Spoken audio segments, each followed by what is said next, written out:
We are a nonprofit organization that brings Californians together to solve our state's toughest environmental challenges. And this webinar is a part of our Check-In and Connect webinar series. As many of us continue to work from home, we've been hosting a series of webinars and conversations about the important environmental issues facing California. And I don't think there's an issue more urgent than ensuring all Californians have safe and affordable drinking water. Over 1 million people in California do not have access to clean water due to groundwater contamination, and that lack of access is exacerbated during droughts when groundwater levels drop.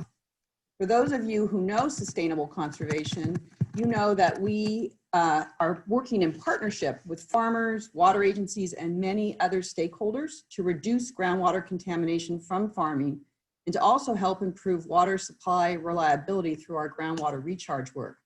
These are both longer-term solutions, and you will hear about them today, but because this is such an important issue, we also want to highlight the good work that other Californians are doing on shorter-term solutions to provide clean drinking water. So before I introduce our moderator for today, Alf Brandt, we're going to ask you all a few questions using a poll feature in Zoom so that our moderator and our panelists can get a sense for who you all are. So the first poll question, you can bring it up, great, is what best describes the community you live in? Is it rural, suburban, or urban?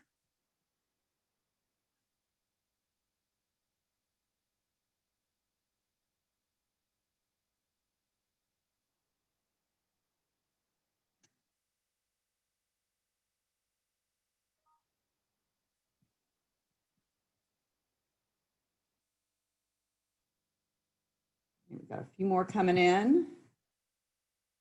I think that looks good, Hannah. Let's close this poll and share the results. So, you know, almost half of you are urban and the other half suburbans, but we do have a few rural residents with us as well. Our second question, let's bring that one up, Hannah, is what type of organization do you work for? And we've got quite a list of options here. Just pick one.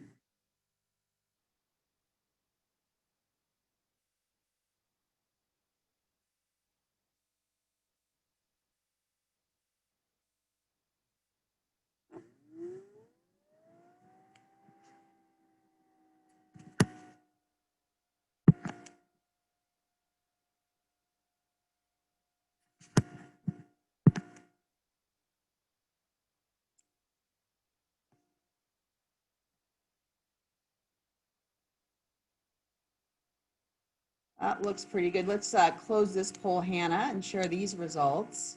So we've got really quite a diverse group of folks on today from just a wide different number of sectors.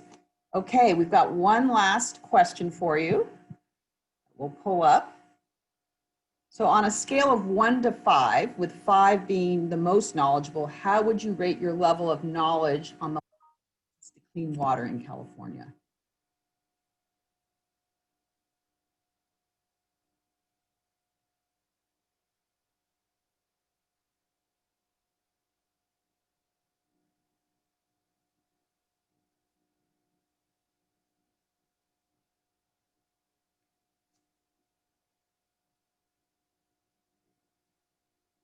Great, let's close this one, Hannah.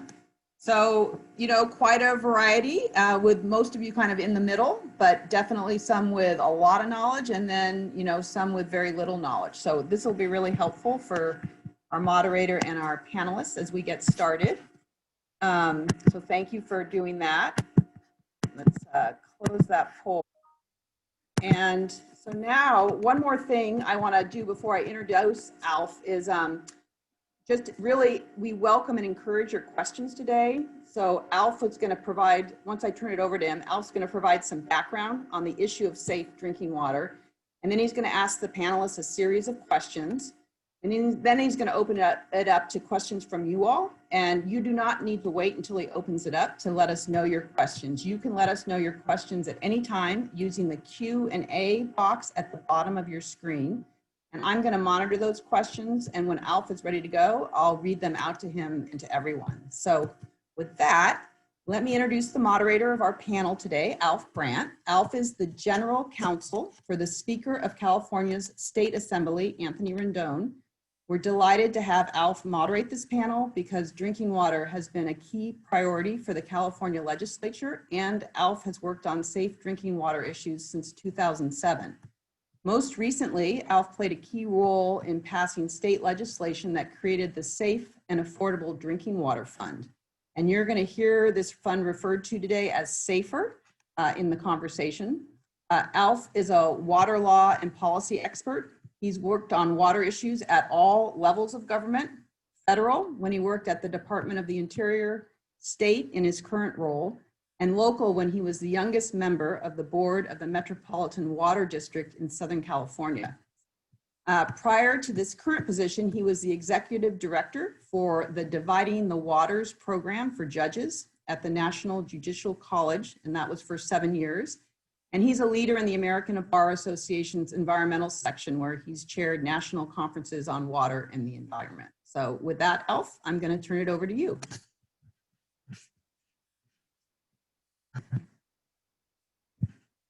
Oh, you're on mute, Alf. There we go. Okay. Thanks, Ashley. I want to thank everybody for joining. Thank you, Ashley, and thank you, but everyone who joined us to take some time out of your, what can be busy days these days, to hear a little bit about ensuring safe drinking water for all Californians. And, you know, if you're one of those who are in the one or twos, you're not alone. I'd say most Californians may not understand why we would even hold this webinar about ensuring Californians. I mean, they may ask, isn't safe drinking water a given in California? You know, by now they may have heard of Flint, Michigan, but that's, you know, 1,000 miles away. That's not California. How could that be?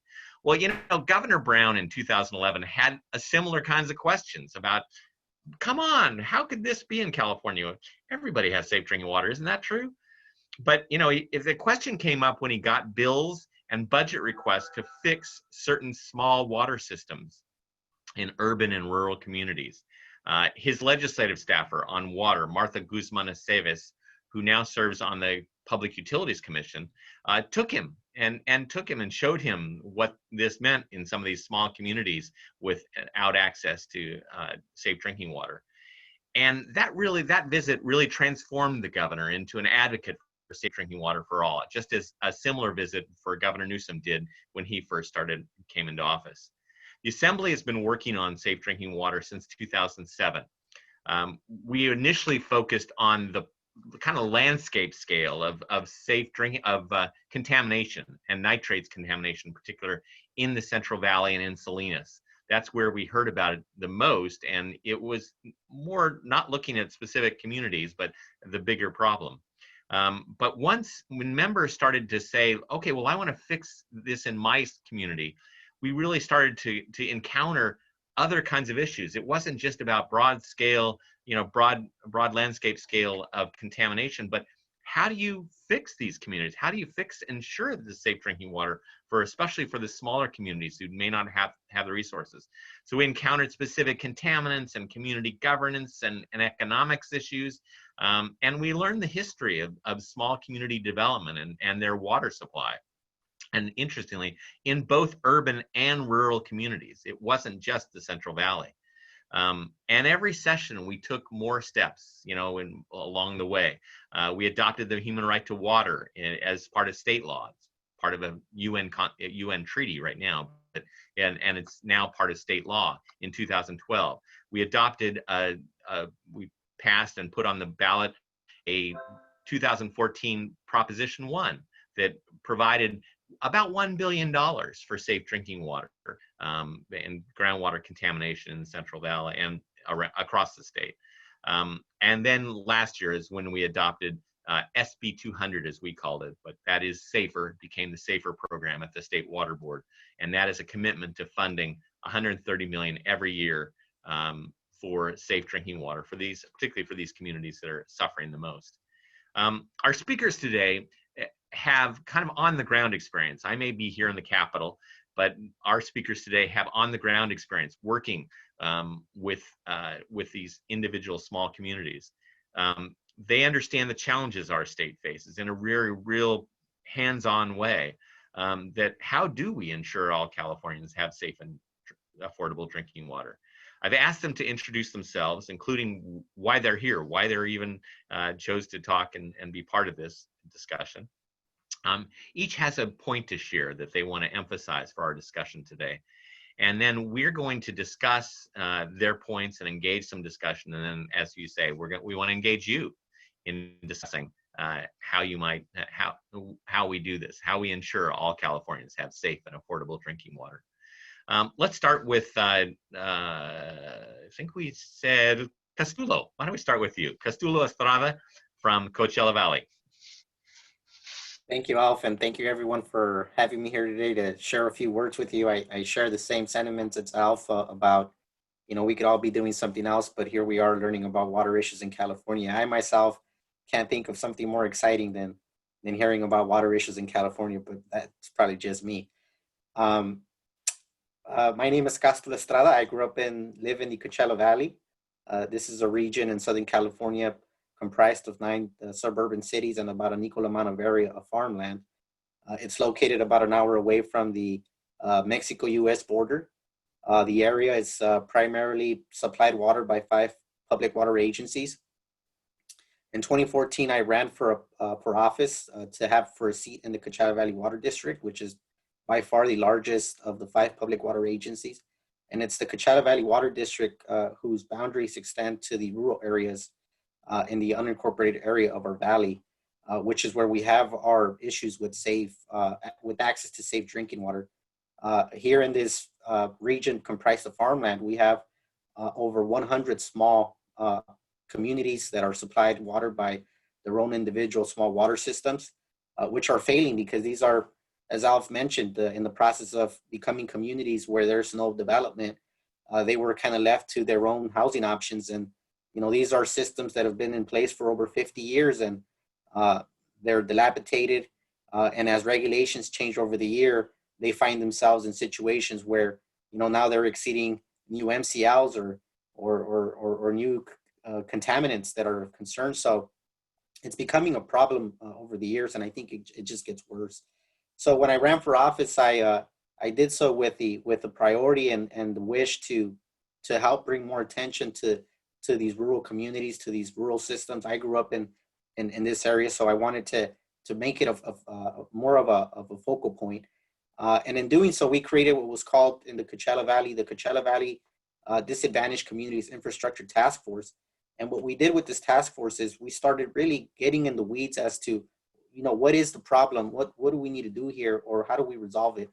And what we did is we partnered with the NGOs, with the nonprofits. We partnered with other land management agencies like the County of Riverside. And we, at CVWD, understanding our infrastructure, really started to map out the infrastructure as it compared to the location of these various small water systems. And we started putting plans together that got into, what is it going to take for us to consolidate? We started projecting numbers. I think we have a plan now that we know is going to take about $100 million to consolidate these small water systems. And over the years, we've been involved with more and more grant applications through the SRF program, through USDA funding opportunities. And we've become more and more involved in legislature conversations as it relates to creating more funding for these type of projects, or why there's a need, and really trying to help propose to the state what we've learned and what we think works in our region.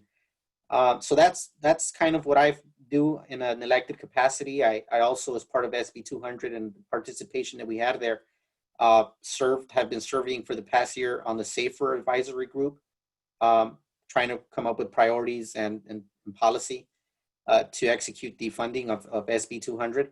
And on my day-to-day job, I work as a utilities manager for the city of Coachella, which manages its own public water system. And so I do water planning management there on a day-to-day basis, anywhere from SIGMA to integrated regional water management program planning.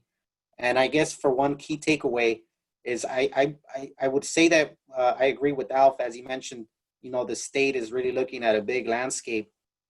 And what I wanted to really emphasize is that I don't think the state can really create a one-size-fits-all type of approach to solving this issue across the state, because the complexity of the issue varies from region to region. And I think that if we're going to be successful in really implementing this, we need to find a way to have the local agencies, whether it's the water agencies, the counties, really take a step forward and really helping understand the issues in the region, and then pushing those up to the state so that the state can have a better sense of what works in what region. And I think that's the approach that we've taken at the Coachella Valley region. And I think that's the reason why we've been personally successful, is because of that collaboration, is because of our involvement. When the state has given us the 30,000 foot viewpoint, we've been able to say, well, here's our viewpoint, which is a lot more focused. And I think that's been very successful for us.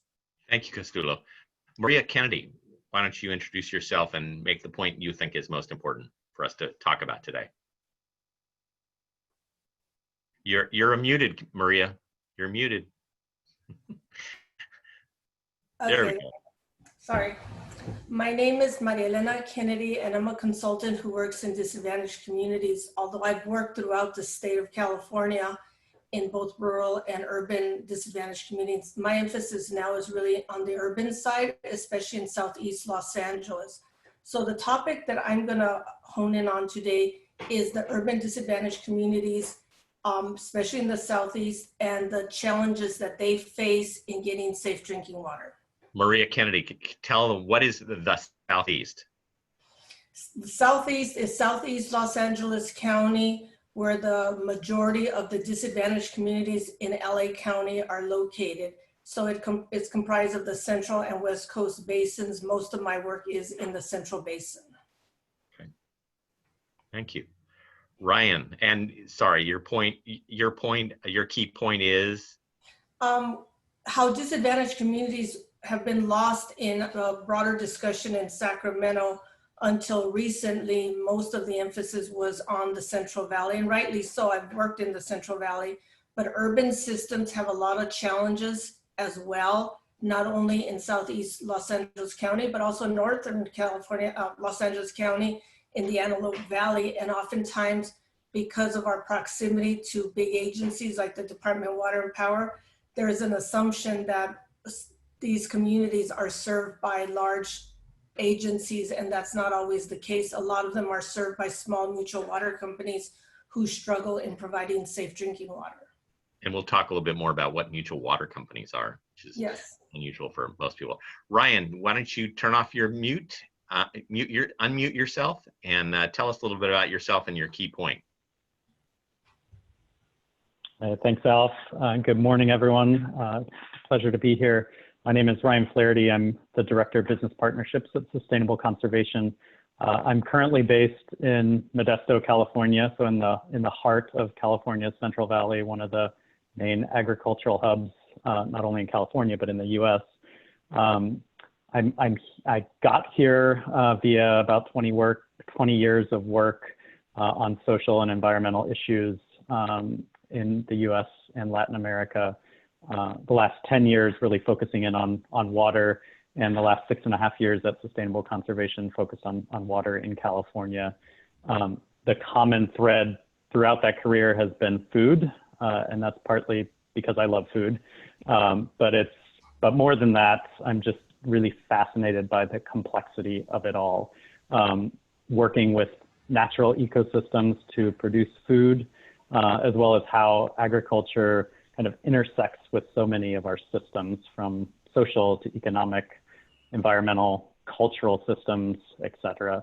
The key point that I'd like to make is, just the short-term solutions are really desperately needed to get water to those 1 million Californians. And I'm so glad that Maria and Castulo are here to talk about that. But at the same time we're working on that, we have to work on addressing the root causes related to why our groundwater looks like it does. And namely, that means we need to stop taking more water out of our groundwater than we're putting back in, or that the natural ecosystem's putting back in. and we need to stop the flow of contaminants that are making their way into groundwater. And agriculture has a role to play in that, and I can talk about that. And that's really the focus. One of the focuses of our work here at Sustainable Conservation is finding and scaling agricultural solutions that reduce overdraft and reduce the pollution in the first place.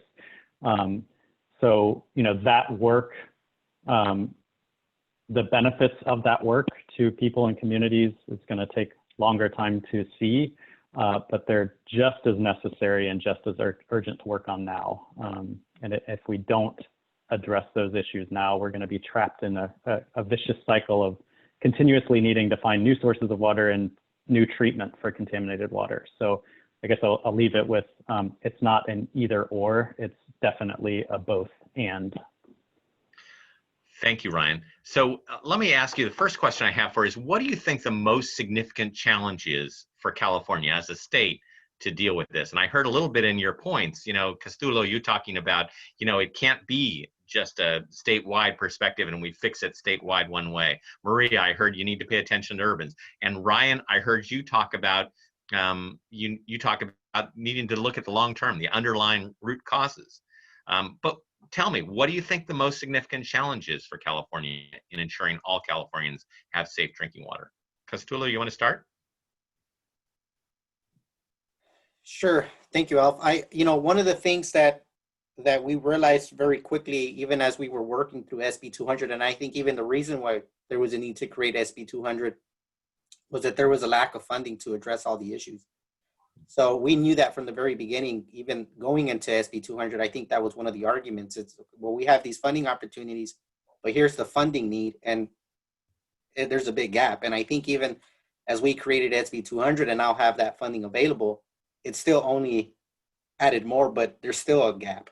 So I would say that one of the significant challenges that I don't think we have right now identified the proper amount of funding that's necessary that I think is necessary to address the issue. The other one is what I said on my earlier comments about figuring out a way to incentivize the local agencies to take more of a lead role in providing the insight and the issues as it relates to the particular regions. Okay, thank you, Castulo. And I'll just note, the Assembly, we advocated for a sustainable funding stream, drawing on all Californians to contribute, to pay a fee to do it. That did not pass. And SB 200, for all those who are heard, you'll hear that title again. I used it. It is the statute that we passed in 2019 and the governor signed to commit $130 million every year and create a program to address this statewide. Maria, what's the most significant challenge? I mean, I hear urban, and is there a difference between urban and rural? I mean, why do we need to pay attention more to, or pay attention additionally, not more, but to urbans? Is there some different challenge? I think the difference is in rural communities, there's a lot of emphasis right now, or there was in the legislature, and rightly so, especially with the Central Valley, with all the issues that are faced there.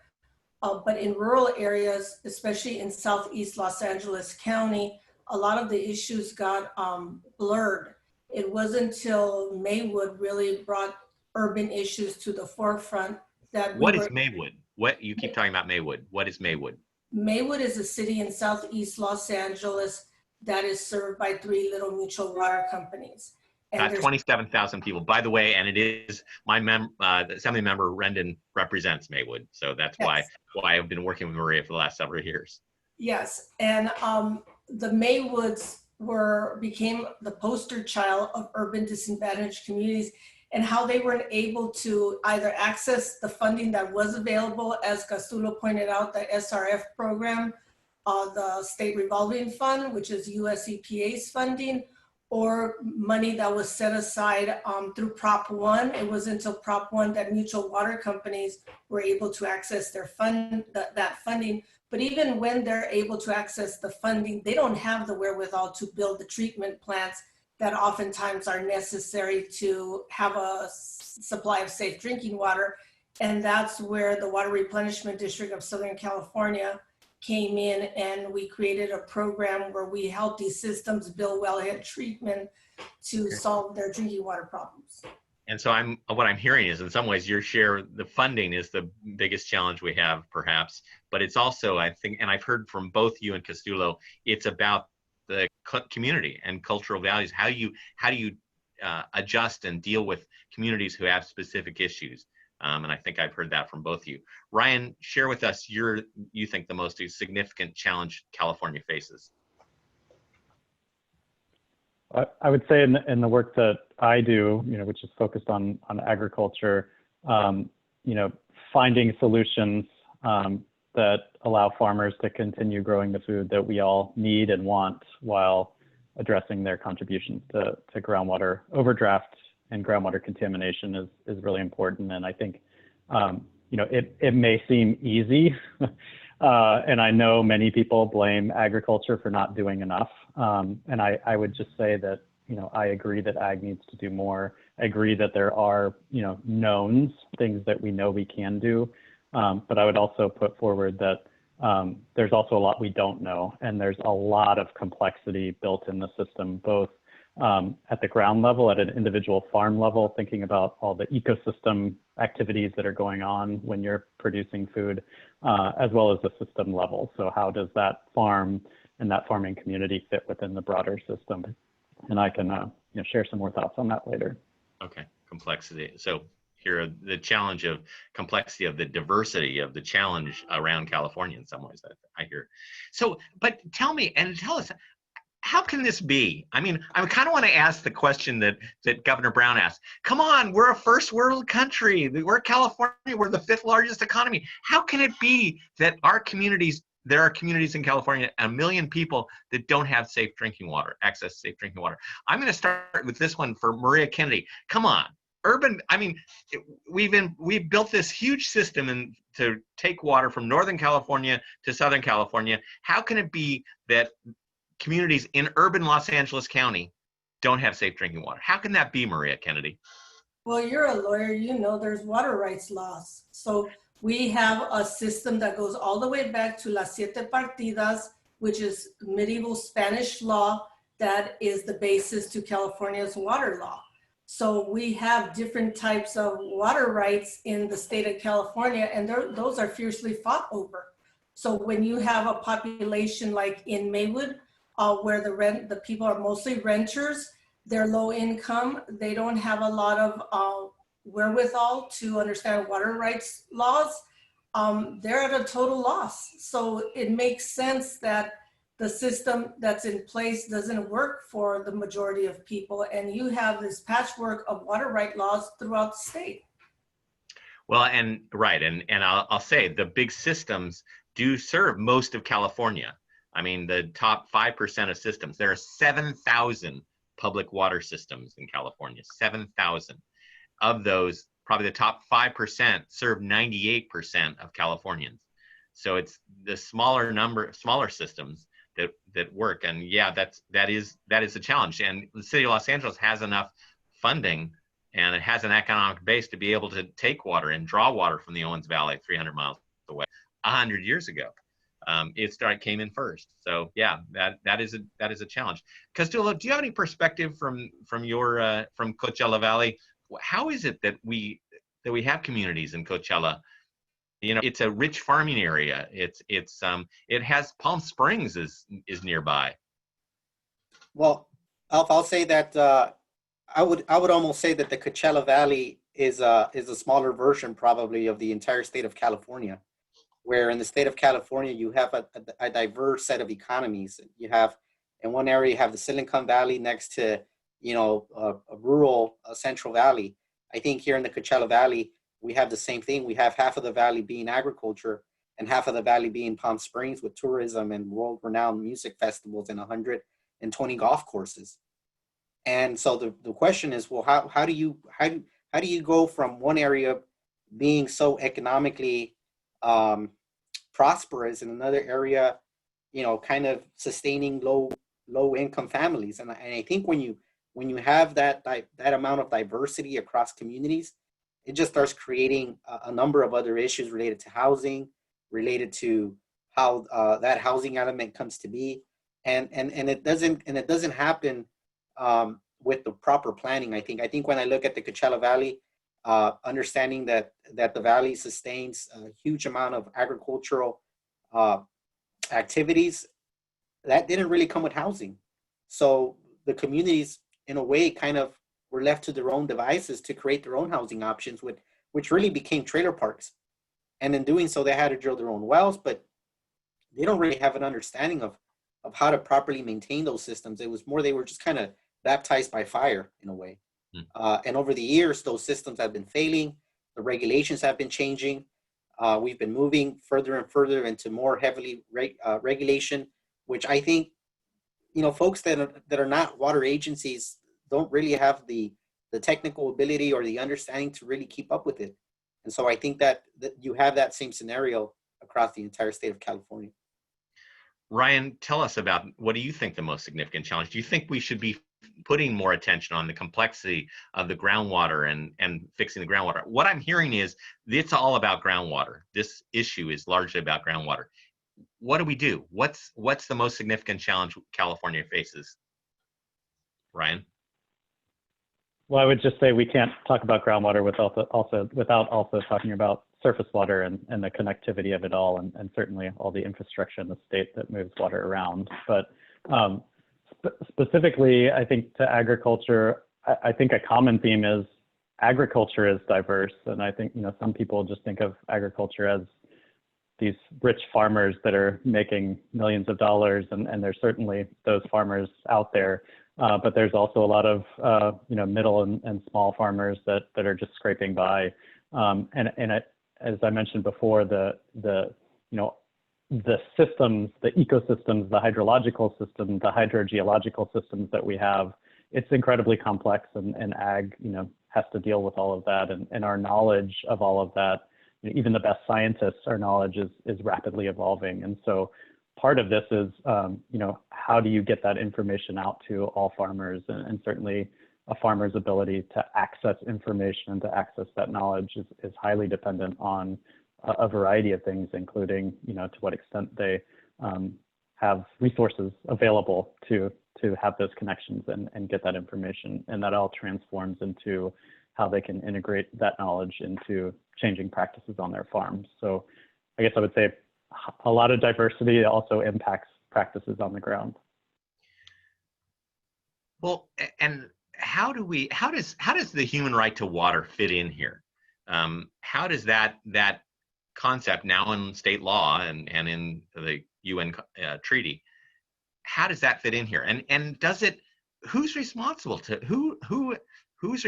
for ensuring that there's a human right to water, that's protected? I mean, I know, part of what led to ultimate passage was the UN sent a reporter here from Spain to evaluate and she put out a report in 2010 saying, we're horrible.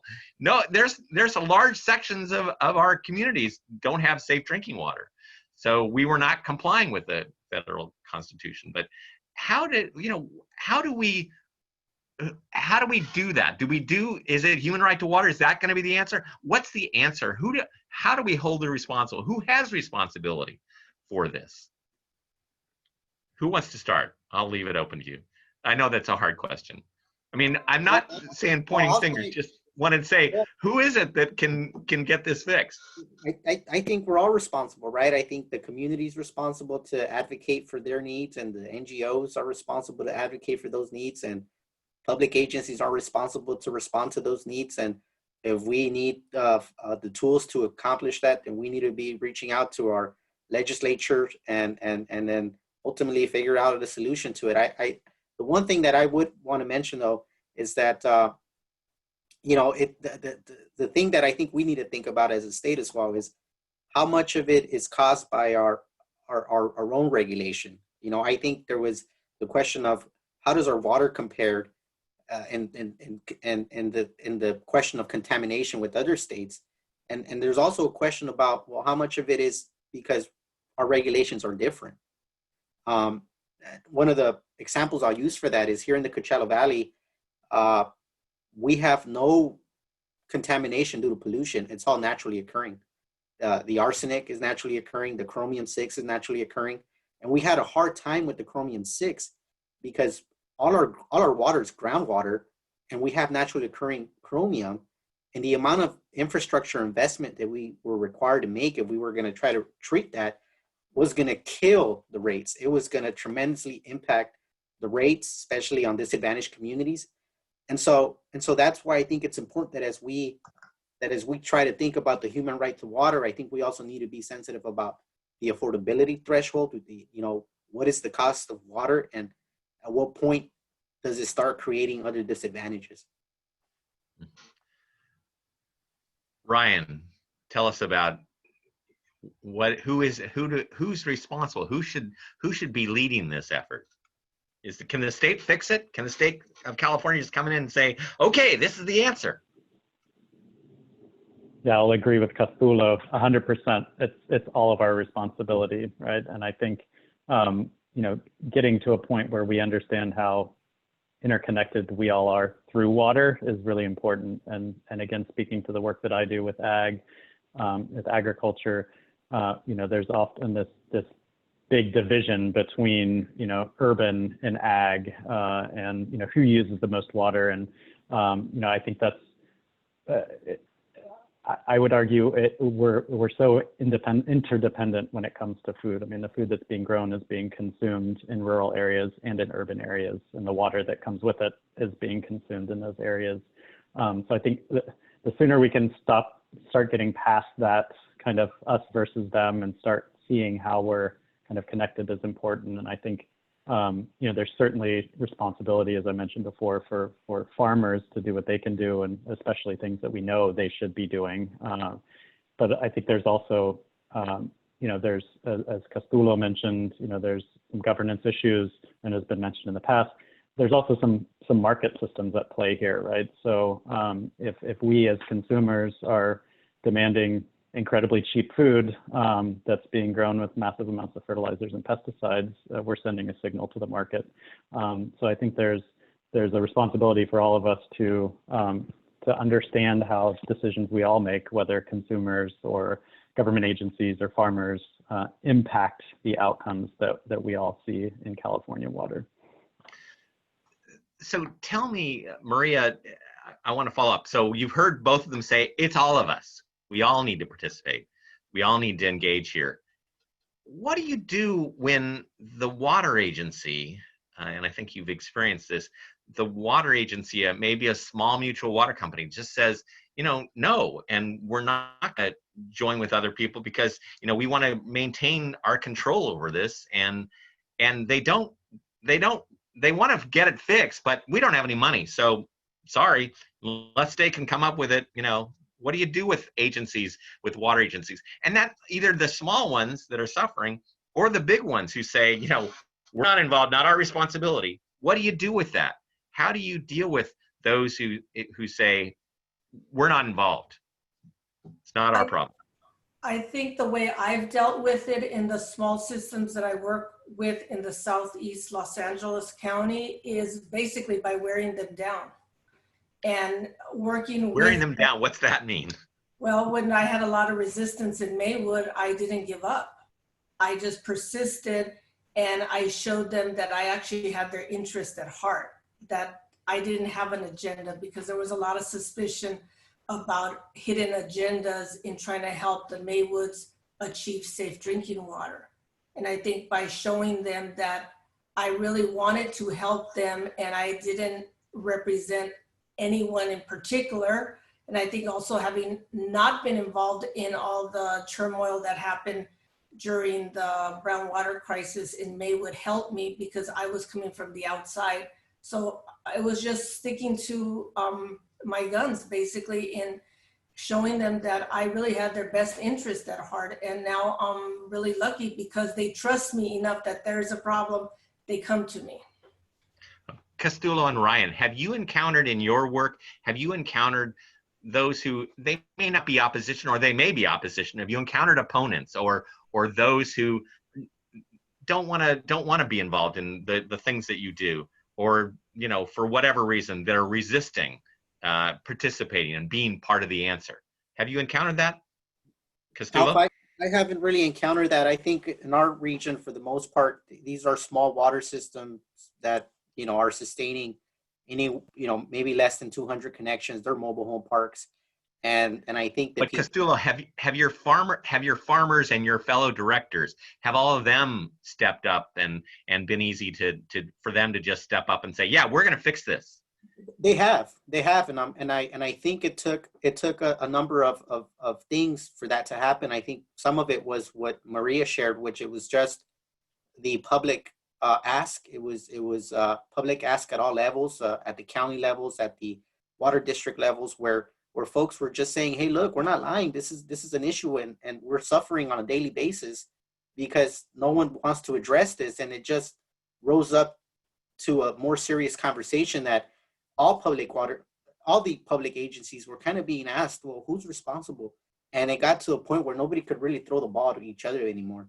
And so I think definitely community involvement is a key part of that. I think NGOs play a significant role, and really asking the question that you just asked: who is responsible for taking care of this issue? You can't just go 10 years throwing the ball to each other. And so that was a significant change. And I think another one that was as equally important was just the notion, or the reality that you can assume that everybody understands your local issue. Just like Governor Brown was surprised when you took him to go tour certain areas of California, or Governor Newsom, we started talking about it in the same way within our district about the realities of the Eastern Coachella Valley. And as you did that and folks became more educated, they became advocates and then said, oh, wow, if that's a problem, we need to figure out how to do that. We need to play a role. If we can play a role, if the state can give us tools. See, the hesitation sometimes, Alf, is that the water districts will say, well, we don't have the funding for it. We can't use our ratepayer money to consolidate system. That's against Prop 218. And so that sometimes they'll point at the state as, well, if you want us to help, you have to help us create the tools for us to help. And you also need to protect us against liabilities that we might run into for consolidating these systems that might come with a lot of baggage because they haven't been maintained for God knows how long. So Right. All that, I think the water agencies sometimes, they respect their customers and they do want to help out, but sometimes they do ask for the tools so that they could, feel a little bit more secured about what they're doing. And perhaps this webinar is a step, and it engages people, and you saw the different levels of people understanding. Some understanding, and some kind of most in the middle. But maybe that's a step, and more people learn this issue, the better off we are. Ryan, have you ever encountered a resistance to some of your work? Well, we're an environmental NGO that works with agriculture to improve their practices. So I think, that in and of itself answers your question, but Which is yes. Counter resistance. Yes, but I think just following on what has been said by Castulo and Maria, I think there's so many common themes. We really approach it from a place of curiosity and humility and trying to learn and understand, where different stakeholders are coming from. And, that's definitely helped us in relationships with agriculture, really trying to understand what constraints are they facing in their operations.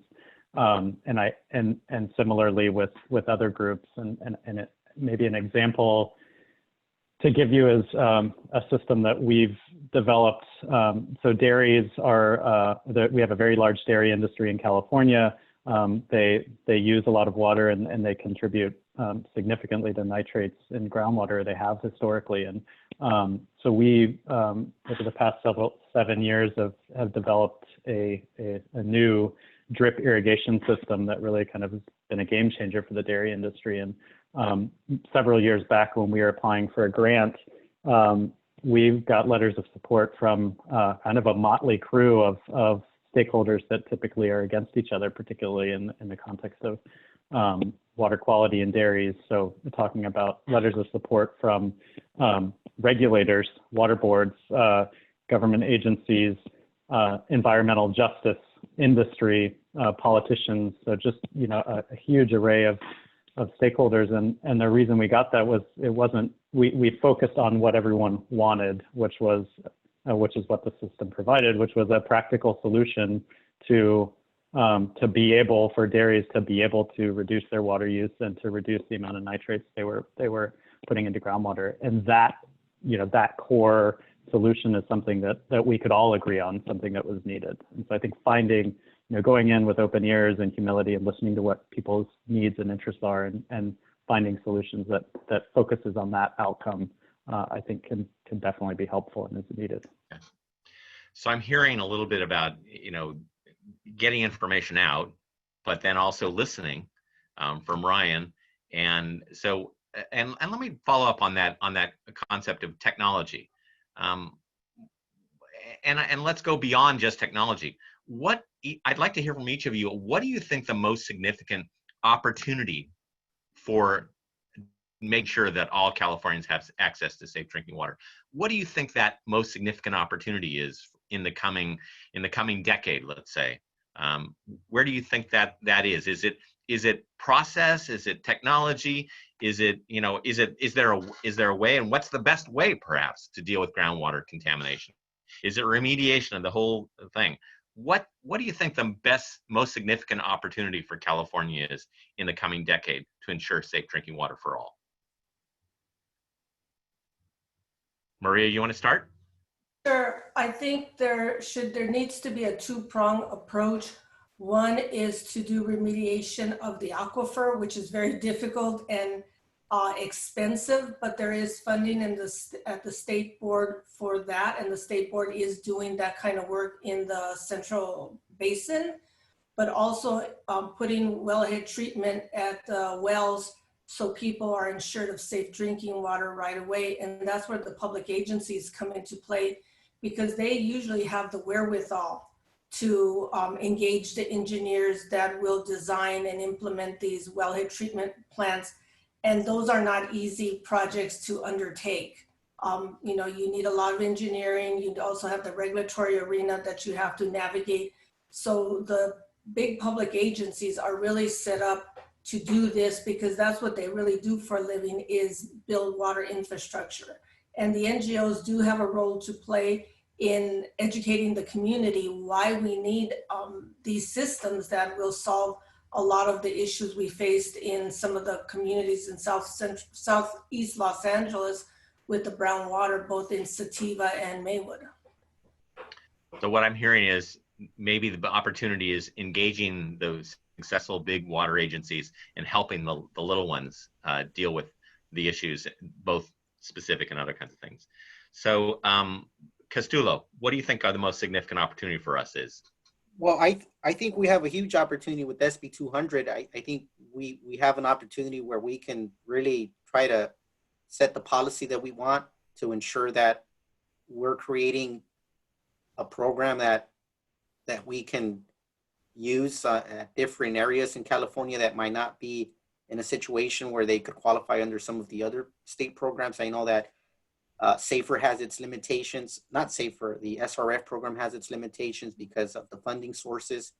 And I think with SB 200, we really have an opportunity to set a unique policy, to set priorities and have those policies and priorities evolve over the next 10 years so that we're able to tailor them in the direction that we need to start hitting the right things that we need to hit that we might have a harder time hitting with the other programs. So I think SB 200 is, I almost imagine it as a piece of clay that we're forming, and we can form it to whatever we want it to look like. And so I think that we have an opportunity to show Californians, to show the legislature that if we do it right, that if we set metrics and we're executing at a good level, that perhaps we get the assurance that if we are given the money, that we can execute projects and we can get things done. So I think it's also important that as we're thinking about setting policy and how this program is going to roll out, that we address things such as maybe bureaucracy. I know that a lot of times in the other programs, in order for you to get to a funding agreement, it takes years. It takes 3 years. And then by the time you construct something, it's 5-6 years down the road. I'm hoping that that's not what comes out of SAFER. I'm hoping that we find ways to streamline things, that we are all able to work together at the local level, at the regional level, at the state level, to really focus on how do we expedite projects, how do we streamline processes, and how do we get things done? How do we execute projects? If we're going to consolidate a system, can we do it, you know, in a year, in 2 years? It doesn't need to take 6, 7 years. And so I think that's a great opportunity we have with SAFER. So consistent funding and process, speeding up the process to be able to expedite and focus on these small communities and just get them done. Ryan, what's our most significant opportunity? I think that's a tough question, and I would fully That's why support I'm asking what Maria and Castulo both said are really important. I think, you know, the policy frameworks, ditto to the human right to water and SB 200, SAFER. I'd also add other, you know, other policy like SIGMA or Sustainable Groundwater SIGMA, Management. yeah. The Sustainable Groundwater Management Act, SIGMA, CV salts, the Central Valley salinity. I can't remember what all the letters mean, but it's a program in the Central Valley to address the salt and nitrate problem that we have in the groundwater. All of these are important to both set the framework and create a pathway where you can, you know, you have funding, you have accountability, you have mechanisms to both address where we are now as well as to, you know, avoid continuing to do that in the future. So I think those frameworks are all really important, and the funding certainly is incredibly important.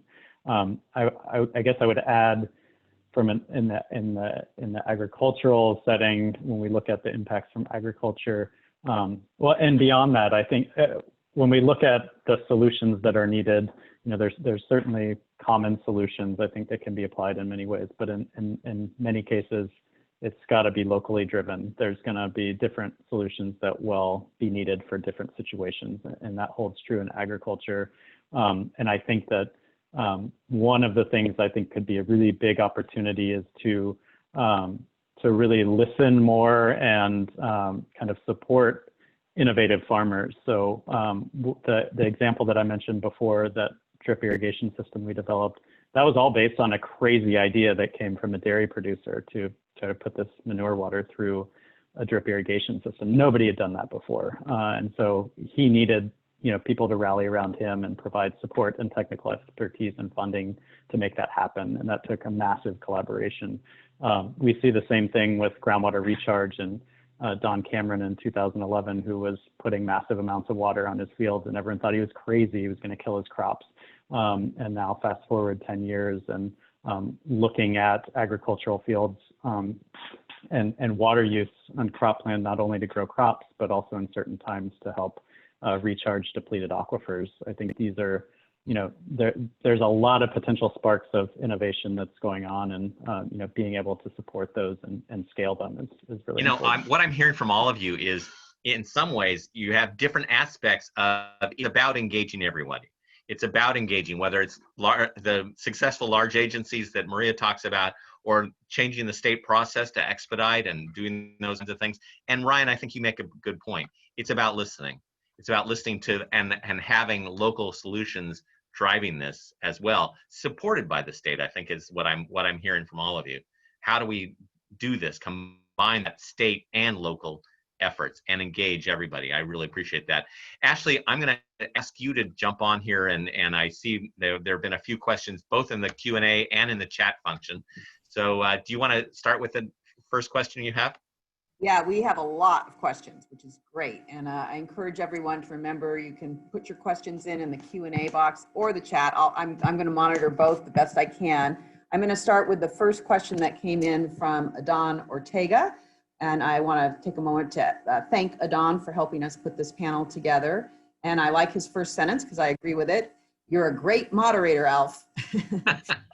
Okay, cut the So the next question is, do you think that, quote unquote, putting meat on the human right to water statute can open paths for funding as a general benefit?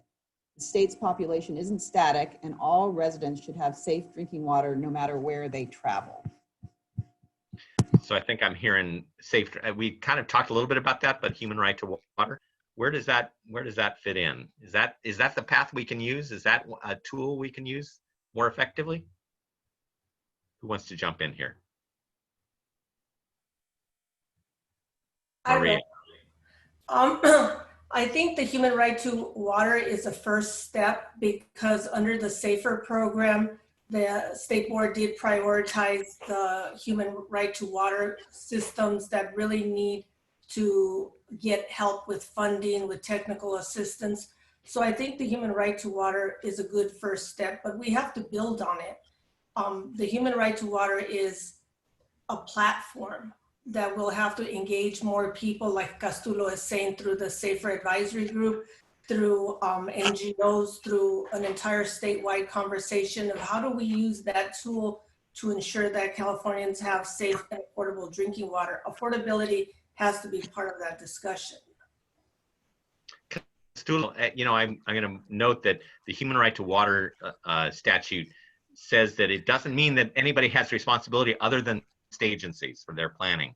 It kind of, because that was the concern of water agencies, that they would have some responsibility to ensure there's human right to water. How do we, is there a way to use the human right to water to engage agencies even though they're not technically responsible? Does it help, do you think, with water agencies? I think for me, it always comes to the funding question. Okay. And I think in theory and philosophically, it's a question that needs to be answered. But without the funding component, it almost, you can't answer it. Somebody needs to pay for it. And whether that's through a funding stream that you're able to generate through all Californians, or, which we've tried, and, that was a mess. Yeah. And I haven't been able to successfully yet, so, but yeah, I'll say yeah. You never know. So, I think that maybe the entire community, the population, needs to believe in that idea of the human right to water. And when we get to a point where we all, as Californians, believe that we all have the right to save affordable drinking water, then we'll be able to generate the proper amount of funding to achieve that. I think until then, you get caught in the question of, well, who's going to pay for it? And then, good point. And maybe this webinar is a start. And thank you all for joining. You're now learning more about the human right to water and the challenges we face. And perhaps it's about those conversations you have with your neighbors about that there are others who don't have it. And maybe this is a start. The more of these that happen, the more the Californians understand some Californians don't have it. I think more that there will be support for that in the long run. Ashley, let's move on. Yeah, I've got several questions that kind of relate to efficiency and the possibility of consolidation. So let me just run through those and then you can answer them in a group. So one is from Bob Cutter. With 7,000 water districts, are these isolated, or is there any incentive or driving force to have them merge for efficiency? And that relates to a question from Leslie Moulton Post. Consolidation of smaller systems seems to be important in order to have enough capacity, customers, and economies of scale to run a system effectively. Should we push for more consolidation? Are public systems better, quote unquote, than private water systems? Should we move towards bigger, more regional public systems in order to get greater economics of scale and efficiency in serving safe water across broad geographies? And then I think one other related, they're all similar. What are ways to incentivize larger local water agencies to help these smaller systems that are struggling? Well, and thank you, Ashley. I'm going to jump in on this one actually, because this is some of the challenges we've been facing, in various places I've worked on, and the challenges on both ends of that. Both the agencies that need to be consolidated, like the Maywoods, we tried to, past Speaker John Perez tried to require them to become public agencies. You can get this money. Here's $5 million, but you got to become a public agency. They said no. And so they didn't want to consolidate. The three agencies, which each have about 1,000 connections, didn't even want to work together. So how do you do that? So that's a challenge on that side of the consolidate-T, I guess, and the consolidator, the one who would take the agencies. That's it. And I think I'd like to ask that question about what are the incentives? How can we help facilitate those kinds of regional approaches? Is it Does it start with creating a regional agency, for instance, in the Southeast or something like that? What's the answer? How do we move along and help build those economies of scale that some of the questions answered? What's the answer for facilitating, incentivizing? Well, Alf, I would say that to the majority of the questions, the answer is yes. I think even through the SAFER program, when you look at the policy and the priority, we've recognized that long-term sustainability is better achieved by consolidating, because it creates all those things that were mentioned. It just creates more efficiencies. It creates, it just gets rid of the O&M issue. But how do we incentivize that? How do we incentivize? How do we overcome resistance to consolidations? Maria, you want to jump in here? You've had to deal with this a lot. First of all, I don't think it can be a top-down approach to consolidation. And Alf, you are very familiar with the outcome of trying to consolidate them through a mandate. But I think one of the first steps that have been taken in, I'm not saying consolidating the Maywoods, but in helping the small systems in the Southeast, is that Don Ortega through the Cal Mutuals has created a template of a mutual aid agreement amongst the small systems so they can share resources. And that's all voluntary. So I think that's one way of incentivizing these small systems to at least work together. And do you think that's a step toward that will help them understand, hey, this helps me, and maybe Yes. that's a step? Okay. Yes, So, and also master meter consolidations are another good tool. I'm working on 2 master meter consolidations, one in the Antelope Valley and one in Yucaipa. what is a master meter consolidation? Well, that's when the big system provides water to the mobile home park. In this case, both of them are mobile home parks, and they provide water, and it's called a master meter consolidation, but the mobile home park still retains its own infrastructure.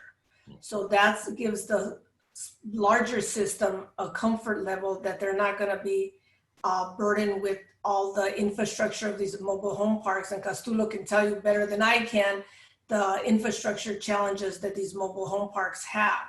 So that's one step. That's a tool in having the small system, in this case, mobile home parks, be recipients of safe and affordable drinking water from a big system without the big system incurring the liabilities that Castulo has talked about. So I think those are the approaches. Ryan, you talked a lot about collaboration, and tell us about what is the way, how do we, whether it's consolidation or other kinds of things, I'm going to ask you the broader question about collaboration. How do you build that? How do you incentivize that kind of collaboration, or which may lead to consolidation, or maybe that's the front end? How do you encourage that kind of collaboration on a regional basis? Yeah, and I certainly can't speak to the water systems side, but I think, you know, from our work with agriculture and other stakeholders, I think what I mentioned before of I completely agree with Maria. You know, top-down approaches don't work. People feel like they're being told what to do and they're backed into a corner, and the first instinct is to push back against that, right? So, you know, starting with a genuine interest in understanding, you know, whoever that is, what their concerns are, what their interests are, and use that as a basis to figure out what a solution might be and what additional things they might need, I think is important no matter what sector you're talking about. Ashley, do you want to ask the next question? I do want to ask this, and we have a lot. I don't know that we're going to get to everyone, but we'll get as many as we can. Do our best. Okay, then, so panelists, let's try and get right to the point and move on so we can get as many as we can. Ashley? The next question is from Skylar. Hi, my question is, what technical and financial resources are available for non-disadvantaged communities without access to clean water in the Central Valley? My friends live in a community less than a half a mile away from a city and have been trying to consolidate for the last 10 years. I'd like to see if any technical help or grant opportunities might be available to them. Thank you. And I'll say yes. I mean, that is part of the SAFER program. Does the other want to? I mean, we're doing that in the Southeast. We're doing that in other places where the larger agencies, and we are trying to facilitate that, because if a larger agency, if we can provide incentives, it's often the easiest thing. That, you know, there was a study a few years ago showing that a lot of these systems are within a few miles of a larger successful system with safe drinking water. So I think the state water board is looking at that kind of issue, that kind of opportunity. Others want to jump in here on how do you incentivize that, or how do you encourage that kind of, I'll say, incentives to the larger agencies, the successful agencies, to do that? I can give an example. A lot of times the larger system is not able to provide funding directly because of Prop 218. So by helping the smaller system navigate the state board process and help them build the project, because it's a grant, so it's not public money coming from the district itself, they're able to help these small systems without violating Prop 218. So it's a workaround that, and that's what's incentivized a lot of the larger systems that I work with to help the smaller systems. Right, and that's a good example. You know, in our area, Southeast Los Angeles County, the Water Replenishment District, which has responsibility for replenishing Central and West Basin groundwater basins and water quality as well, has been getting some funding, and sometimes they're the ones who step in and get the state funding instead of the small mutual water company or others, because they can get the project done, and that's been successful. So yes, the answer is yes, there is. Anybody else want to jump in here? Otherwise, let's go to the next question. Next question. Oh, did Ryan want to say something? No. Okay, this is from Tim Worley. Are you concerned that the system improvements may be made using funds available, safer or other, but a small community will then still be unable to afford the operating and maintenance? How should the state deal with this challenge? I can answer that.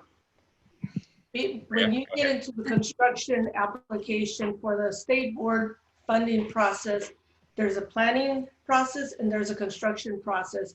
Not when you're in the construction application process, TMF analysis done, which is technical, managerial, and financial capability, and they undergo a rigorous financial analysis of their financial audited financial statements. So they have a credit check. It's almost like when you go for a mortgage, your finances are reviewed. The state board does that to these small systems.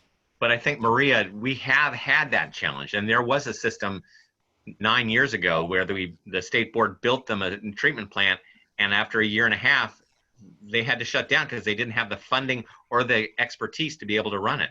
So, and too many systems don't meet those TMF, technical, managerial, financial requirements.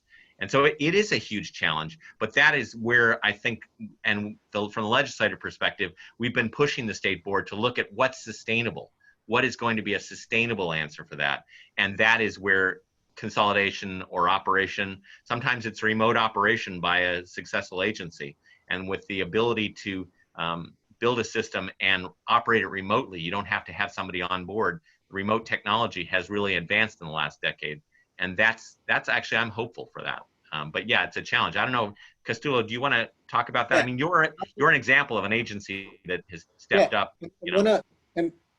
And one of the things that we've done to work around that and working closely with the state is that to try to get the most funding as possible by not having to drop in, because I think the situation gets created when you put in a master meter and then you leave the entire on-site infrastructure as a responsibility of the owner. So one of the workarounds for that is that you can actually ask for easements on the property, so that when you extend the line up to the individual meters, it's all part of the public system, and the grant is able to pay for the infrastructure up to the meter at each individual. So that's the way you do it, but the owner needs to grant the easements. Right, and then there you're able to incorporate them and charge them as part of the larger system. Yeah, you go up to the meter to each unit, and it all becomes part of the fundable project. Okay, and part of your long term. I mean, in other words, you're building connections to your pipeline, so that becomes our line. It becomes part of the public system. Right, and so then it's covered. I I think unless Ryan, do you have jump in here? If not, Ashley, let's go to the next question. Great. We have a couple of questions from Brenda Christensen around education. Regarding water, have educational approaches been tried with churches, schools, posters, radio programs through schools? Is her question.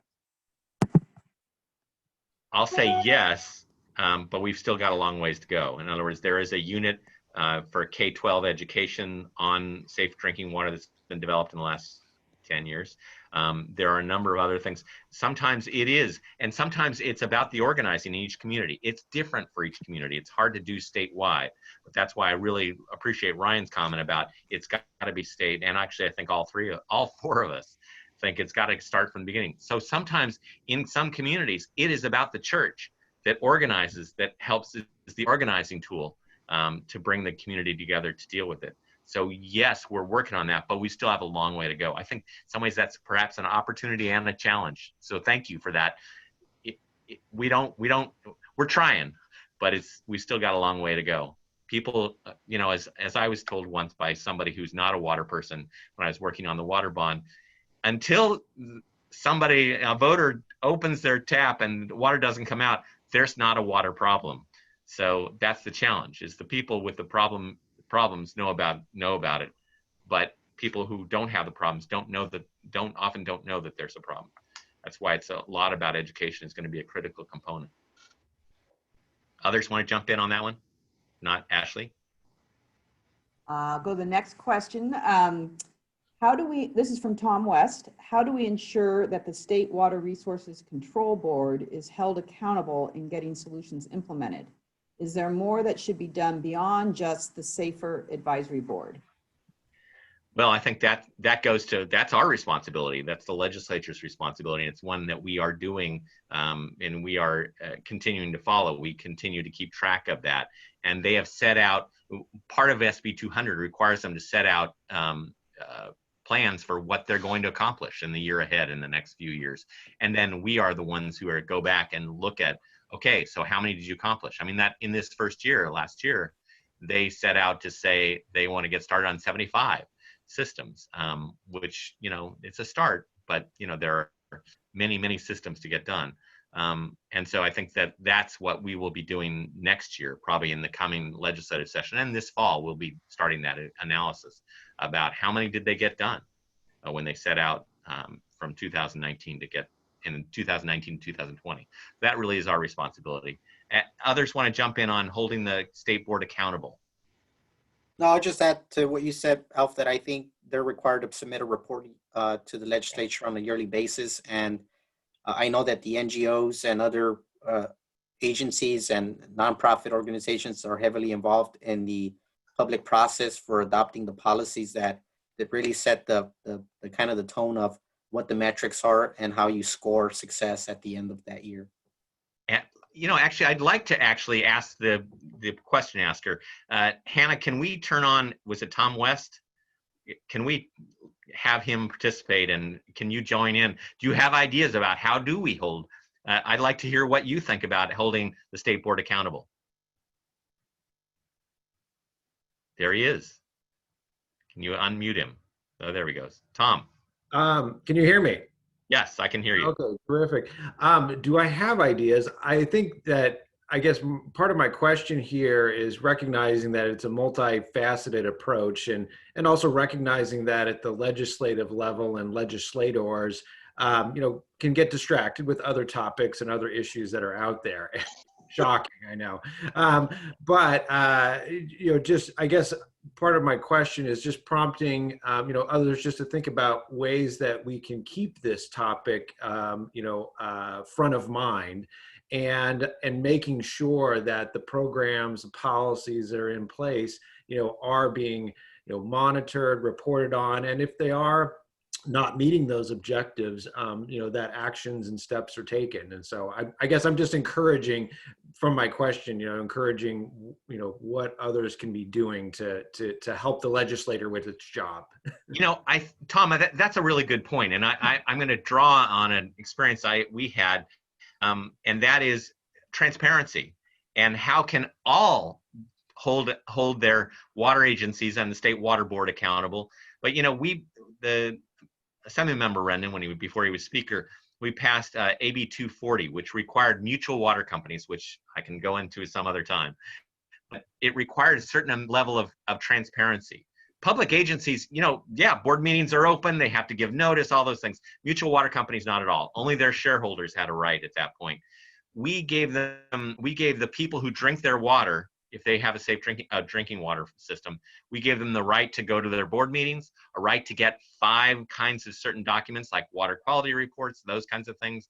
And that transparency has led to these small mutual water companies being held accountable, because some of their community members, just by asking for the documents or other kinds of things, they're starting to do it. And we've seen some encouraging changes in towns like Cudahy in Southeast Los Angeles, where mutual water companies said no and were opposed, and mutual water companies were completely opposed to 240. And that's actually why Adon Ortega's organization got created, was to oppose our bill. But it's worked, and given that a little bit of transparency, it's allowed these community members to ask questions and go to board meetings and say, what are you talking about here? Why aren't we getting this fixed? I think transparency is a part of that answer, and that is going to take everybody. That means you, Tom, that means all the people who are listening to this. It's holding the water agencies and the state water board accountable. It's up to all of us. Hope we can help. Thank you. Good question. Ashley? You're muted. You're muted, Ashley.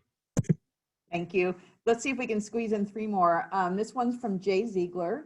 As we confront the challenge of achieving the human right to water, it seems like we also need to be thinking about next generation pollutants that also disproportionately impact disadvantaged communities. So PFASs, PFOs, and microplastics, how do we equitably do this? And I don't think everyone knows what a PFA or a PFO is. So if you could comment on, explain that. Sure, and I'll start because we've done some legislation in recent years requiring the water agencies look at this and test for PFAS, as it's often called. But there are these kinds of somebody else may be technically better able to describe it. But there are these entities that have been in everything, and it's showing up in groundwater. It's never been tested for before until recently, and so now we're suddenly having people to have to shut down groundwater wells. Others might be able to explain it better.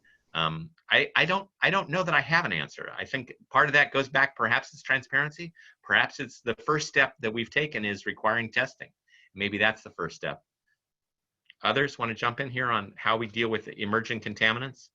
Yeah, and I think your question, I think they're called forever chemicals or something, and they're in everything. And I think that's where we're at, where we don't, I think, have the proper testing to even try to set MCL. So I think one of the things that I've heard from the water board is that I think the water board would like to have control over its process for determining when you can create a new MCL for a new constituent or when you can modify it versus, let's say, the legislature doing it on their own. I think that they believe they have the capability and the tools to do that. And so I would tend to agree that we can't jump into setting MCLs or new ones without really having a full scientific understanding of even testing for it, what it means. Sometimes I think that's when you get into the trouble of just creating more issues, because one, now you're dealing with, well, what type of treatment do you do? And I think as a public agency, speaking as a public agency, sometimes you create a level of uncertainty and doubt within your own customers when you can't really even answer the question. And I think that was the big issue with the PFAS and maybe the microplastics, is that we don't really have an answer for it. We don't even know if it's an issue or not, but yet we're having to notify our customers that there might be a problem with the water. So I think that creates an issue for us. Right. And I echo that, because let me ask Hannah, can you get Jay Ziegler on screen and unmute him, please? Maria, go ahead. And I can echo that because I have firsthand experience with that through the manganese MCL that was created specifically for Maywood. That caused me all kinds of problems now that we're in the permitting process for the treatment plant, because that was a unique MCL that even the state board got confused about because it was legislated. It wasn't through their usual processes. So I'm echoing what Castulo is saying, that, you know, these MCLs are very necessary, but we also have to remember the regulatory process that we have to go through, because until that Maywood treatment plant is permitted, it's a paperweight. And we are working on the permitting. Okay. I see Jay's no longer logged on. Ryan, you want to jump in here? Yeah, I don't think that I really have a solution necessarily, but this is an incredibly important conversation. And I think, you know, from the ag side, you know, 123 TCP is something that's talked about a lot. That one of the sources of that was pesticide use. But we have pesticides that are banned, and then they're, you know, the results of that pesticide use from years or decades ago show up in our groundwater. So, you know, what's the process for really making sure we're testing and thinking about the potential impacts of new products that we're making, particularly when they're chemical products or in this case plastics or others, and forecasting that through the approval process, as opposed to trying to, well, we'll also need to kind of clean up on the other end, but there's also the front end work that needs to be done as well. Okay, so perhaps we don't have the best questions. Ashley, you want to jump with the next question? Yeah, we've got two questions related to LAFCOs. So what is LAFCO's role in this water system consolidation? Can they force this in some cases? Do they have the right knowledge and capacity for the role? And then a second person asked if they should LAFCOs be granted more authority at the state level over private water companies and mutual water companies? I'll jump in on that. That's been a conversation for the last decade. We did a bill in 2011 requiring mutual water companies to report to LAFCOs. No, LAFCOs are local agency formation commissions. Each county has one, and it's county controlled by elected officials in that county, and for the public agencies that they represent, that they elect to the board. They probably don't have the authority, and they don't necessarily have the resources. It depends on the county. And it depends on the willingness to even look at these kinds of things. Mutual water companies are not regulated, and they're the ones that are not regulated. I mean, there are private water companies that are investor-owned utilities regulated by the Public Utilities Commission. Public agencies have various requirements on them, including oversight by LAFCO, and LAFCO can do municipal service reviews of water systems in their area. It's a challenge. You know, and yes, they have shut down water agencies that are small ones that are failing. But the challenge is they need to have another water system that can come in, another public agency that can come in and step in. In some areas that's not available. So when Sativa failed a few years ago, LAFCO wanted to shut down, but there was no public agency that was willing or able to take it over. The city of Los Angeles nearby had water system, but it was not authorized. The charter didn't allow it to serve areas outside of the city of Los Angeles city limits. So it's a challenge. I think there are ways that LAFCOs could be more effective, and some are better than others, but some don't want to take on this challenge. So that's the question. Who is it that does it? Is it the State Water Board? You know, there was a bill recently that failed, SB 414, that would have allowed the State Water Board to create agencies, to create regional agencies, but which has never been done before. No state agency has ever been authorized to create a local agency. It's a state or local issue. So that's a challenge. Sorry, anybody else want to jump in on LAFCOs? I mean, I'm sorry, I've been in the middle of that in recent years. Let's squeeze one last question in, and then we're going to have to call. And I'm sorry we couldn't get to everyone's questions. We'll see if we get you some answers afterwards. But this last question, if folks can do it quickly, is from Jesse Roseman. What role could groundwater recharge play in helping improve drinking water in urban, rural, and disadvantaged communities? I'll leave that. I'd say substantial. Short answers. I think it's the way to go. I think that's what WRD does, groundwater recharge, and then we put wellhead treatment when it's necessary, and we improve drinking water for communities. And I'll add that it's not just direct recharge, but you can do in lieu recharge, which means you could find other uses for your wastewater effluent that I think would help you recharge the basin by effect. Ryan. Yeah, and I'll say a big role to play. It needs to be done right. It needs to be done in a way that actually gets the dilution that you need in the groundwater, but a huge opportunity there when done right. Okay, let's close. Ashley, if I can, I'm going to ask one. This is the rapid fire response. What is if you had one thing you wanted to, just a couple of sentences that you wanted to leave with people who hear this webinar, what are those things? What is the hope for the future? What is the thing that you think people that people listening to this and others across California need to understand? Rapid fire, just a couple of sentences. Let's start with Castulo. I would say get involved at the local level, understand the issues in your region. Like I think everybody mentioned here, it's a bottom-up approach. So I think having an understanding of your local issues and then pushing those up and up and up is the best way to make the case for where you live at. And whether you have safe drinking water or not, get involved in your local issues. Maria, you want to give us 2 sentences? Yeah, get to know where your water comes from and the quality that's served to you. And if it's not something that you agree with, then get involved at the local and at the state level. Engage. Engage. Okay, Ryan. I would say the same. Educate yourself, educate others.